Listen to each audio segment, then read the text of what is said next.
Famous Guitars, episode 14. Now, this is done by request. Comment up here, I guess. I don't know. So, Before They Make Me Run, Brown Sugar, and Honky Tonk Woman are all songs that feature this famous guitar right here. And of course, we're talking about the Rolling Stones' Keith Richards and his Micawber, which is actually a 1950s Telecaster that's probably the Rock and Roll Hall of Famer's most famous guitar.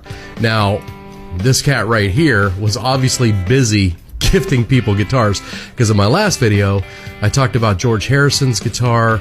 Actually, 2 videos ago, I talked about George Harrison's guitar and how he gifted George Harrison his Les Paul. Well, Eric Clapton gifted the Micawber to Richards for his 27th birthday when the Rolling Stones were preparing to work on Exile on Main Street. So originally it boasted a typical single coil pickup in the neck position, but shortly after the Stones' 1972 tour, Keith replaced it with a 50s Gibson PAF, which stands for Patent Applied For, humbucker, to give it a little extra bite. And even more interesting about the humbucker, Keith Richards turned it backwards. He put it in backwards because the magnetic poles were facing the tail end of the guitar. Some other fascinating things, some have suggested that the Blackguard Telly also had a lap steel pickup put in the bridge position, and the fact that it's held in by 2 screws points in that direction. Other modifications over the years include converting, and I'm reading right here from a really reliable source. It's Fender.com, so you can check it out for yourself. But he converted a brass bridge with individual saddles to a 5-string tuning, taking out the low E altogether, plus swapping the modern tuners to Spurzell locking tuners.